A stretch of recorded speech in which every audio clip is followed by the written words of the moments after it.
Kami tahu Tuhan ada begitu banyak hal yang perlu kami sangkal dari diri kami, supaya kami boleh berkenan di hadapan Tuhan. Mampukan setiap kami, bahkan selidiki setiap kami Tuhan, agar kami boleh punya ketulusan hati di hadapan Tuhan. Sebab kami percaya Tuhan melihat hati, Tuhan menyelidiki batin kami, dan Engkau akan memberi upah yang setimpal kepada orang-orang yang dengan tulus hati melakukan segala sesuatunya hanya untuk Tuhan. Urapi setiap kami pagi ini, urapi hamba-Mu yang tidak ada apa-apanya Tuhan. Berbicara bagi kami, sampaikan isi hati-Mu bagi kami Tuhan. Kami perlu firman Tuhan, karena kami percaya hanya firman Tuhan yang sanggup mengubah hidup kami, memberi jaminan kepada kami untuk mendapatkan hidup di dalam kekekalan. Di dalam nama Yesus yang percaya, Tuhan memberkati kita. Katakan bersama, amin, amin, amin. Silakan duduk Bapak Ibu. Iya, haleluya, shalom. Apa kabarnya hari ini? Luar biasa, hari ini tema firman Tuhan adalah kita nih melayani di dalam ketulusan. Ketulusan hati ini penting sekali Bapak Ibu. Kenapa? Karena Alkitab berkata Tuhan itu melihat hati. Ketulusan adalah sesuatu yang tersimpan jauh di dalam hati dan orang tidak bisa lihat. Siapa yang bisa lihat? Tuhan. Tetapi ini juga adalah hal yang sangat penting, akan menentukan hidup kita diberkati atau tidak. Itu tergantung dari ketulusan hati yang kita miliki. Kita baca dulu bersama ayat dari firman Tuhan yang diberi 1 Petrus pasal yang kelima ayat yang kedua, saudara. 1 Petrus pasal yang kelima ayat yang kedua. Kita baca di sana firman Tuhan berkata 1, 2, 3. Gembalakanlah kawanan domba Allah yang ada padamu, jangan dengan paksa, tetapi dengan sukarela, sesuai dengan kehendak Allah, dan jangan karena mencari keuntungan, tetapi dengan pengabdian diri. Ini surat Petrus ya kepada rekan-rekan sepelayanannya. Dikatakan kita harus melayani dengan hati yang tulus, saudara. Ketulusan itu ada dua hal di dalamnya, tentunya di sana dikatakan Petrus memberi nasihat kepada rekan-rekan sepelayanannya, gembalakanlah kawanan domba Allah yang ada padamu, jangan dengan paksa tapi dengan sukarela sesuai dengan kehendak Allah, dan ya jangan karena apa? Mencari keuntungan tetapi dengan pengabdian diri. Saudara, orang yang tulus itu pasti tidak mau mencari keuntungan. Dan ini bukan hanya berlaku bagi hamba-hamba Tuhan atau orang yang melayani Tuhan, tapi kita semua yang ada di tempat ini. Ya, orang yang tulus itu tentunya pertama dia tidak selalu mau mencari keuntungan.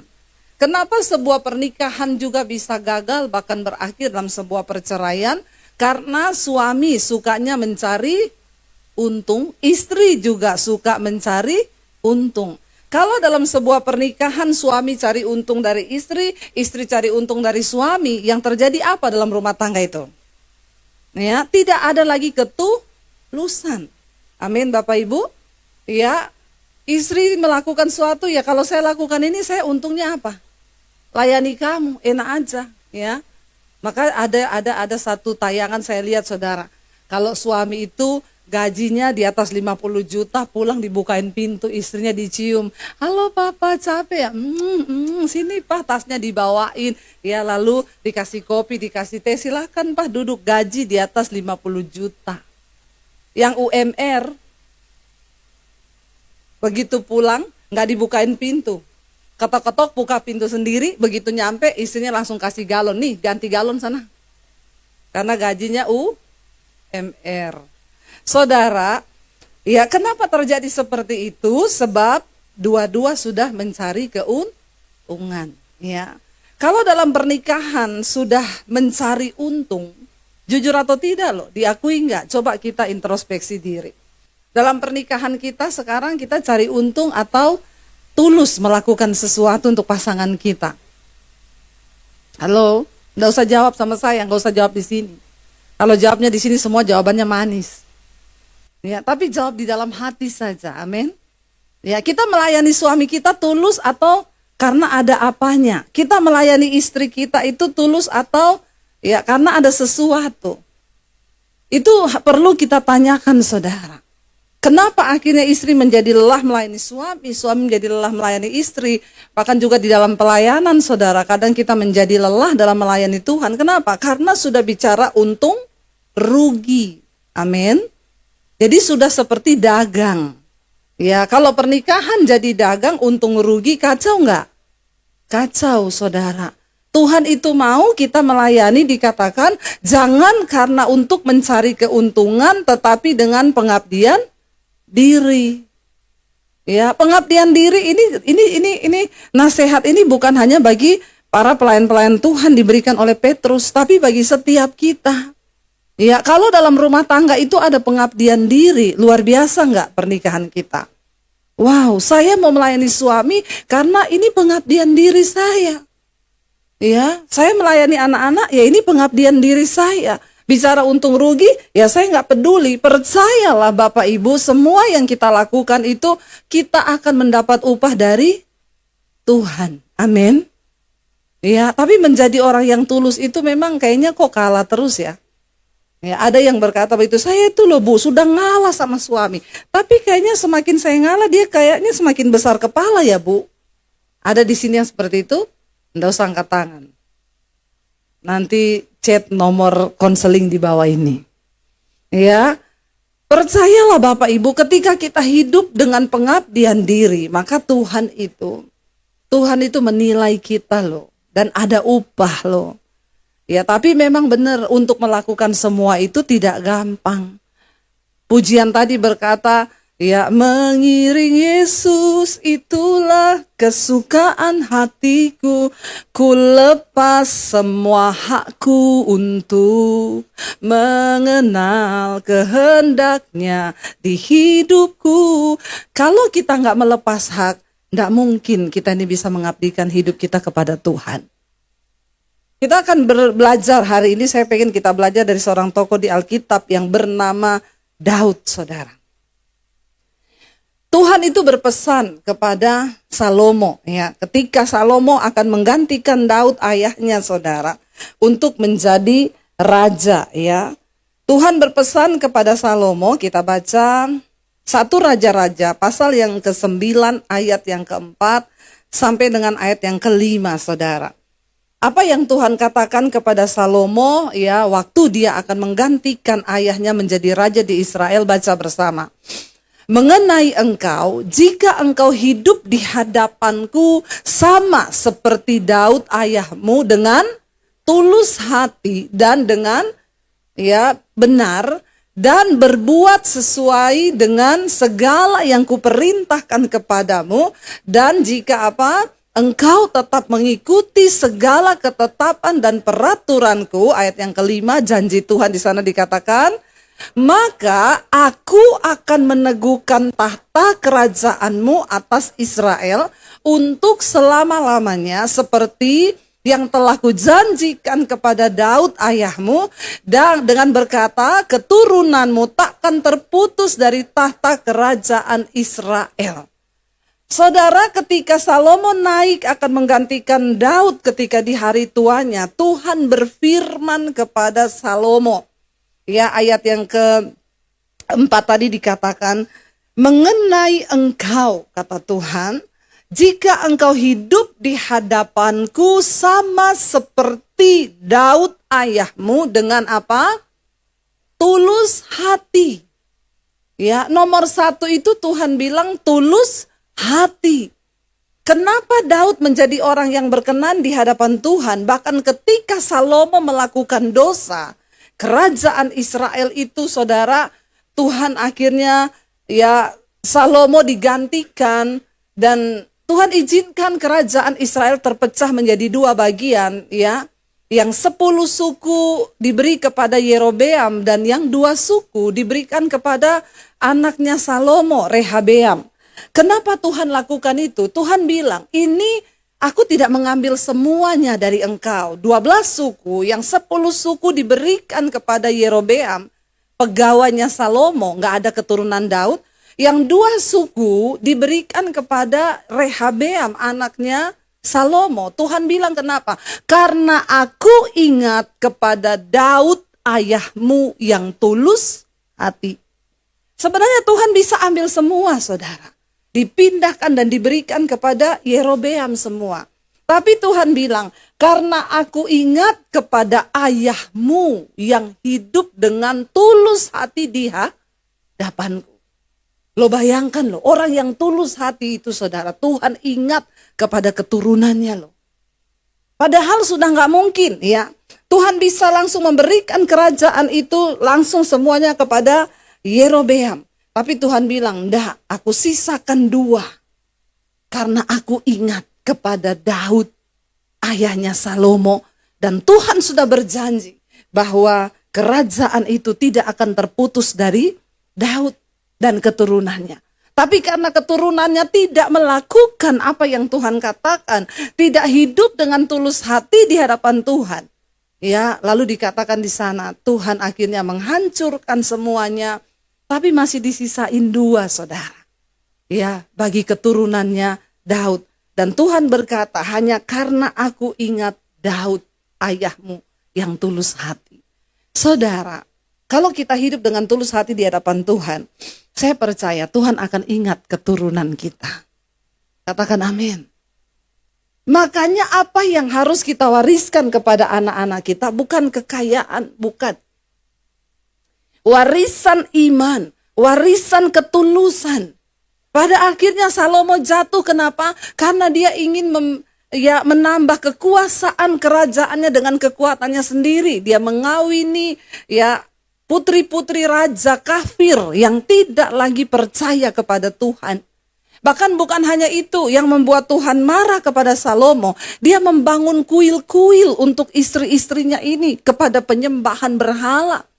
Sehingga Tuhan bilang dia tidak lagi hidup dengan tulus hati di hadapan Tuhan. Demi kekuasaan, demi hal yang dia mau, saudara. Dia menghalalkan segala cara. Dan akhirnya Tuhan mendapati dia gak tulus hati.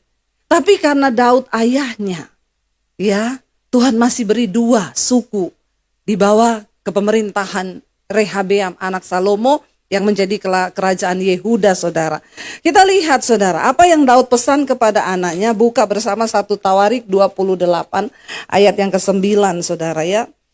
1 Tawarik 28 ayat yang ke-9. Apa yang Salomo pesan kepada anaknya? Dia berkata begini kepada Salomo. Daud berpesan kepada Salomo waktu dia itu mau menggantikan ya Daud ayahnya. Baca bersama. Dan engkau anakku Salomo, kenalilah Allahnya ayahmu dan beribadahlah kepadanya dengan tulus, ikhlas dan rela hati. Sebab Tuhan menyelidiki segala hati dan mengerti segala niat dan cita-cita. Ya, jika engkau mencari dia, maka ia berkenan ditemui olehmu. Tetapi jika engkau meninggalkan dia, maka ia akan membuang engkau untuk selamanya. Katakan, amin. Saudara, ketika bahkan Daud hendak turun dari tahtanya dan akan mengangkat Salomo menjadi raja menggantikan dia, dia berkata kepada Salomo, tetapi engkau, hai anakku Salomo. Dia bilang apa? Kenallah Allahnya ayahmu. Loh, luar biasa loh, saudara. Dia gak bilang kenallah Allahnya Israel, enggak. Kenallah ayahnya siapa? Kenallah Allahnya siapa? Ayahmu. Kita bisa gak berkata kepada anak-anak kita, Dek, kenallah Tuhan yang mami sembah itu loh. Kenallah Tuhan yang papi sembah itu loh. Kenallah Tuhan yang papa mamamu sembah itu loh. Kenapa Daud berkata kenallah Allahnya ayahmu itu? Kenapa, saudara? Ini bicara tentang sebuah hubungan antara Daud dengan Tuhan yang begitu dekat. Dia mengenal Tuhan dengan benar dan dia mengenal siapa Tuhan yang dia sembah itu. Makanya dia berkata kepada Salomo, kenallah Allahnya ayahmu. Saudara, iman itu harus kita wariskan kepada anak kita. Dan Daud berpesan apa? Beribadahlah kepadanya dengan tulus, ikhlas. Saudara, kita nggak bisa mungkin tulus kepada manusia kalau dengan Tuhan saja hubungan kita tidak tulus. Amin. Tapi banyak orang Kristen suka main judi dengan Tuhan. Ya, saya ini sudah doa loh. Awas loh kalau Tuhan nggak jawab doaku. Iya enggak saudara? Ya, kalau disuruh melayani Tuhan, tunggu dulu. Doaku belum dijawab. Aku enggak mau melayani Tuhan sebelum doaku itu dijawab. Main judi enggak kita sama Tuhan? Ya, kita lupa bahwa nafas hidup yang kita hirup ini adalah pemberian Tuhan.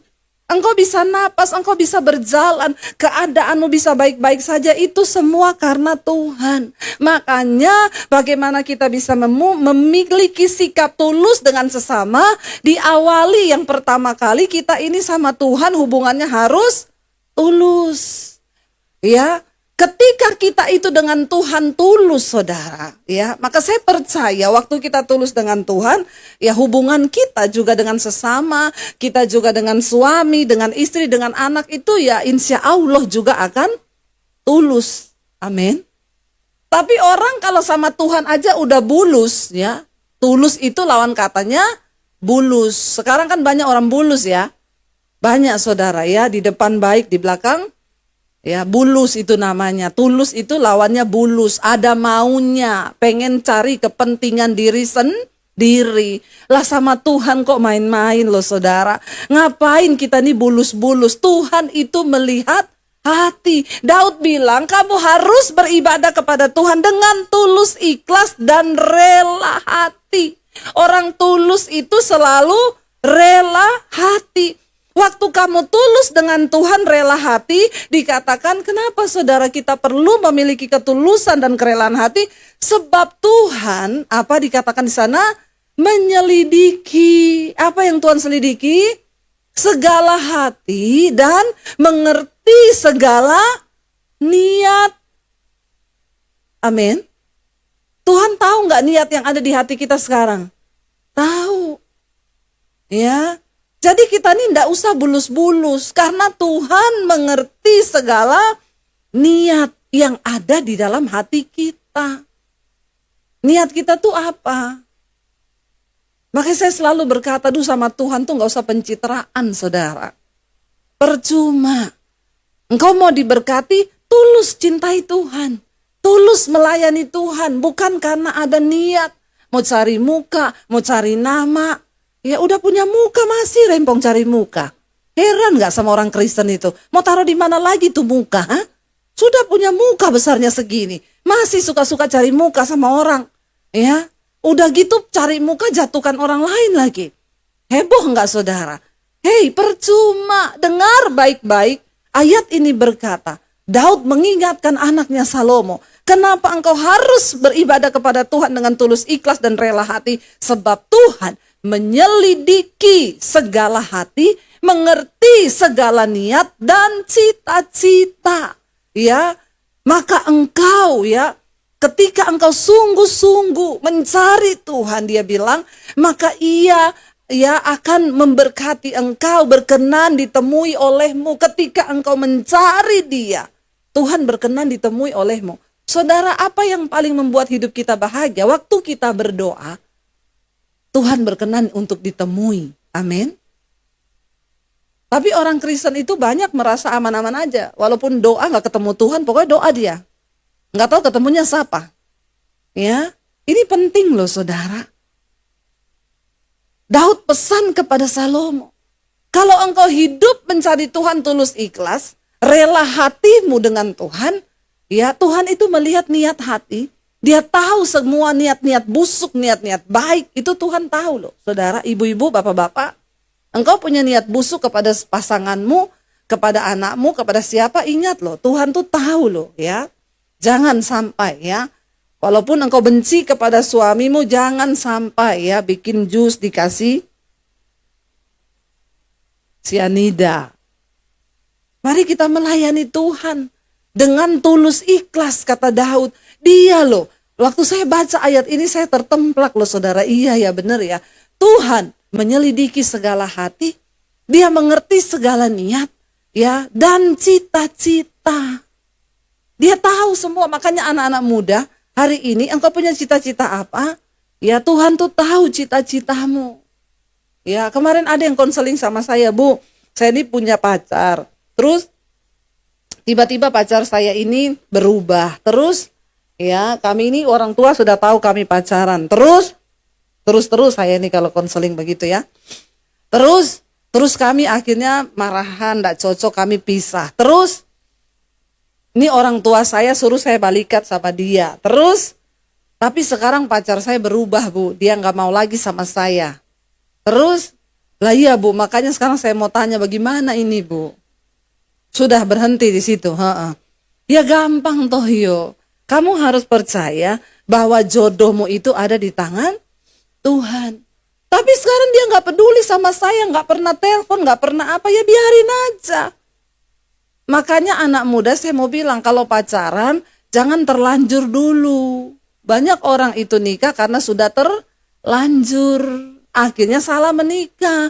Masuk dalam pernikahan bukan yang bulan madu tapi bulan racun. Ya saya bilang ya kamu cari Tuhan sekarang. Tapi dia sudah cuek, ya sudah kamu juga cuek, cari Tuhan aja. Apa kamu harus mengemis-ngemis sama dia? Ya kamu harus percaya, disinilah kedaulatan Tuhan.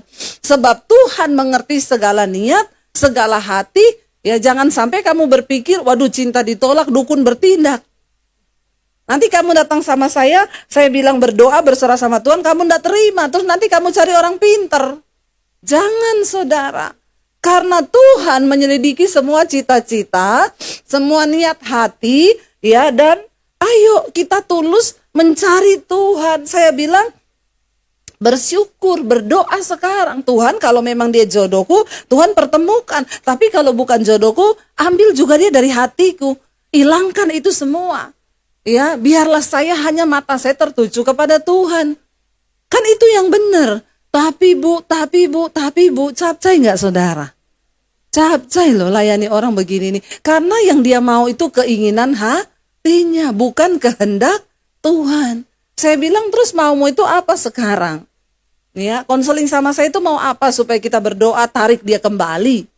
Ngapain? Percaya aja, bilang Tuhan kalau dia jodohku engkau kembalikan. Kalau bukan ya sudah. Yang harus kamu lakukan sekarang adalah cintai Tuhan dengan tulus hati dan dengan rela hati. Semua itu Tuhan sudah atur saudara. Berkat kita, takarannya sudah ada. Tapi persoalannya sekarang, kita ini mencintai Tuhan dengan tulus hati atau tidak? Kita ini mencintai Tuhan dengan rela hati atau tidak? Waktu kita belajar mengasihi Tuhan dengan rela hati, maka saya percaya saudara kita juga bisa mencintai sesama kita itu dengan rela hati. Orang yang tulus itu gampang saudara. Mau disakiti ya sudah, enggak apa-apa. Mau difitnah ya sudah juga, enggak apa-apa. Sebaik-baiknya kita di luar sana pasti tetap akan ada orang yang menceritakan yang buruk tentang kita. Tapi enggak usah stres. Ya, biarin aja ya. Enggak apa-apa saudara. Mau sebaik apapun kita. Dulu saya dulu terganggu loh kalau ada orang menceritakan yang buruk tentang saya. Tapi sekarang saya sadar, oh iya ya kita nih sebaik-baik apapun kita di luar sana selalu ada yang tidak suka sama kita. Tidak semua orang harus suka kita. Yang penting kita punya ketulusan di hadapan Tuhan. Itu yang terpenting. Biarin aja. Waktu engkau punya ketulusan di hadapan Tuhan, Tuhan kok yang angkat hidupmu. Tuhan kok yang akan mempromosikan engkau. Nggak usah cari muka, nggak perlu menjatuhkan orang lain untuk mendapatkan sesuatu, tapi cari perkenanan Tuhan. Cintai Tuhan dengan rela hati. Saya pengen kita baca saudara, Mazmur pasal 26. Daud menulis begini, Mazmur 26 ayat 1 dan 2. Kita baca saudara, Daud itu sudah terbukti hatinya tulus di hadapan Tuhan. Artinya apa? Daud mencintai Tuhan dan dia nggak kepengen yang neko-neko. Kalau Tuhan kasih dia tahta itu cuma bonus, tapi Daud nggak pernah cari itu. Orang yang tulus hati nggak pernah cari sesuatu, tapi Tuhan yang kasih saudara. Tuhan yang akan memberikan. Dari Daud kita baca Mazmur 26 dikatakan di sana, dari Daud, berilah keadilan kepadaku ya Tuhan, sebab aku telah hidup dalam ketulusan. Kepada Tuhan aku percaya dengan tidak ragu. Ayat yang kedua dia berkata apa? Ujilah aku ya Tuhan dan cobalah aku, selidikilah batinku dan hatiku. Saudara, bagaimana kita bisa memiliki ketulusan di hadapan Tuhan? Orang yang tulus hati selalu mau dikoreksi oleh Tuhan. Amin. Mau dikoreksi juga oleh sesama. Ya, istri ketika kita dikoreksi oleh suami, ketika kita dikoreksi oleh siapapun, mari kita menerima itu. Dikoreksi oleh anak, ya siap untuk minta maaf ya. Nggak apa-apa, ya siap. Bilang maaf kalau kita sebagai orang tua salah. Saya nggak pernah ragu untuk ngomong maaf ke anak-anak kalau memang saya yang merasa saya salah. Ya, saya ngomong maaf ya, maafin mami. Nggak apa-apa. Ya, kayaknya kita susah ya baca maaf. Saya pernah lihat satu komedi itu dia diajak istrinya, sini yuk kita belajar baca ya. Suruh baca yang susah-susah ya. Dibaca sama istrinya. Kalimat-kalimat yang susah dibaca. Dibaca semua. Begitu ditulis maafkan aku salah. Coba baca ini. Istrinya nggak bisa baca loh. Ya. Baca ini sayang. Padahal abis disuruh baca ini dibaca. Ya dibaca ini integritas. Dibaca kalimat-kalimat yang sulit dibaca. Begitu sampai di kalimat yang terakhir, maafkan aku salah. Baca ini isinya. Memang sulit bagi kita untuk mengakui bahwa kita salah. Sulit untuk kita berkata maaf. Tapi orang yang tulus hati, dia rela untuk diuji, saudara. Daud berkata, ujilah aku ya Tuhan. Aku ini hidup dengan tulus hati di hadapanmu, tapi ujilah aku Tuhan. Cobalah aku, selidikilah batinku dan hatiku. Makanya ada pujian yang berkata, ujilah aku Tuhan, cobalah aku Tuhan, selidiki hatiku dan batinku, mataku tertuju padamu. Orang yang tulus hati mau diuji, saudara. Kalau hari ini saudara sedang mengalami ujian dari Tuhan, terima itu dan berkata, Tuhan, terima kasih buat ujian ini. Kalau hari ini kita sedang menghadapi pencobaan, bilang Tuhan terima kasih. Orang yang tulus hati menerima semua dalam hidupnya itu dengan mata yang hanya tertuju kepada Yesus. Tidak apa-apa, ini berat, iya Tuhan. Aku tahu ini berat Tuhan. Tapi aku hanya mau memandang kepadamu sebab aku tahu Tuhan tidak pernah salah. Makanya ayat yang pertama tadi Daud bilang apa? Tuhan berilah keadilan kepadaku ya Tuhan. Sebab aku telah hidup dalam ketulusan. Dan kepada Tuhan aku percaya dengan tidak ragu-ragu. Orang yang tulus hatinya percaya sama Tuhan. Jangan pernah ragukan Tuhan. Waktu kita tidak meragukan Tuhan, kita percaya bahwa semua yang terjadi di hidup kita itu seizin Tuhan. Saudara, mari kita belajar mencintai Tuhan dengan tulus hati. Tidak usah banyak permintaan hari-hari ini. Aku mau gini Tuhan tapi jawab dulu ini. Aku mau gini Tuhan tapi berkati dulu. Tuhan aku mau gini, tidak usah. Mari kita belajar memiliki ketulusan hati dalam beribadah kepada Tuhan, mengasihi Tuhan. Saya undang para imam musik maju ke depan. Biarlah hari-hari ini saudara kita mau berkata kepada Tuhan. Tuhan koreksi kami Tuhan. Uji kami Tuhan, kalau ada yang tidak berkenan di hidup kami mau Tuhan bentuk kami menjadi setulus dengan yang Tuhan mau. Ingat saudara, waktu kita hidup dengan tulus hati, anak cucumu akan mendapat berkat yang dari Tuhan. Bangkit berdiri bersama, kita katakan di hadapan Tuhan, ujilah aku Tuhan, cobalah aku. Enggak apa-apa ya saudara, nyanyi lagu ini ya. Kalau kita tulus, nyanyi ya. Banyak orang gak mau nyanyi lagu ini. Dia takut saudara. Tapi waktu kita cinta Tuhan dengan tulus hati, tidak apa-apa nyanyi aja. Bahkan dengan bercucuran air mata. Katakan pujian ini. Ujilah aku Tuhan. Cobalah aku Tuhan. Selidiki hatiku dan batinku, Mataku tertuju padamu Tuhan. Aku cinta padamu. Aku cinta padamu Tuhan. Aku rindu hadirat-Mu Tuhan. Aku ingin selalu dekat padamu, menikmati kehadiran-Mu. Sekali lagi katakan saudara, dari hatimu. Aku Tuhan, katakan, cobalah aku Tuhan, selidiki hatiku dan batinku. Aku tertuju padamu, aku cinta padamu. Aku cinta padamu Tuhan. Aku rindu hadirat-Mu Tuhan. Aku ingin selalu dekat padamu, menikmati kehadiran-Mu. Ku nyanyi hosana bagi Rajaku yang duduk di tangan.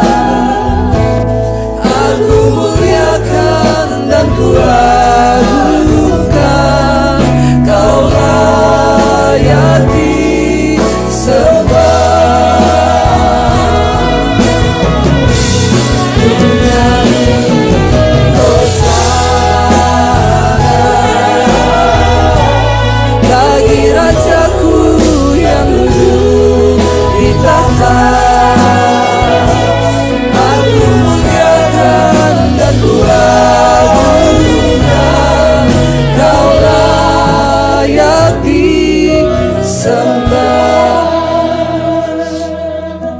Saudara, mari tutup mata dalam hadirat Tuhan. Ketulusan itu hanya Tuhan yang bisa menilai. Karena itu hari ini biar kita semua terbuka di hadapan Tuhan. Sebab berkat akan mengikuti orang-orang yang tulus hati, kata firman Tuhan.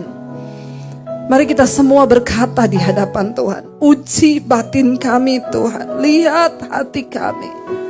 Engkau Tuhan yang menguji segala niat, bahkan cita-cita, segala yang ada di hidup kami. Di hari penghakiman nanti semua akan dibuka di hadapan Tuhan. Karena itu hari ini Bapa, lihat setiap kami. Sebagai suami, istri, anak-anak, sebagai pelayan-pelayan-Mu Tuhan. Kami mau diuji oleh Tuhan. Kami mau dikoreksi oleh Tuhan. Selama masih ada waktu, kami mau bertobat Tuhan. Selama masih ada kesempatan, kami mau memperbaiki segala niat, segala sesuatu yang ada di hati kami Tuhan. Biar Engkau Tuhan yang melihat semuanya Bapa. Beri kami ketulusan hati Tuhan. Dalam menjalani rumah tangga, di dalam kami bekerja. Bukan hanya sekedar untuk dilihat manusia, tapi terlebih dari semua itu kami mau menyenangkan hati Tuhan. Ajar kami mencintai Tuhan dengan hati yang tulus. Ajar kami mengasihi Engkau, beribadah kepadamu dengan rela hati. Ampuni kalau selama ini kami bersungut-sungut, bahkan ketika menjalani setiap proses ujian dan pencobaan yang ada. Ampuni kami Tuhan. Jadikan kami menjadi orang-orang yang mengasihi Tuhan dengan tulus hati. Supaya kami juga dapat mengasihi sesama kami dengan ketulusan hati. Terima kasih Bapa. Ini hidup kami Tuhan. Roh, jiwa dan tubuh kami serahkan dalam tangan kasih-Mu. Terimalah kiranya berkat, rahmat, anugerah dari Allah Bapa, cinta kasih Tuhan Yesus Kristus, penyertaan Allah Roh Kudus akan menyertai hidup mulai hari ini bahkan sampai kali yang kedua Tuhan Yesus datang kembali menjemput setiap kita. Nama kita tercatat di dalam kitab kehidupan. Dalam nama Tuhan Yesus yang percaya diberkati Tuhan, katakan bersama, amin, amin, amin. Tuhan Yesus memberkati.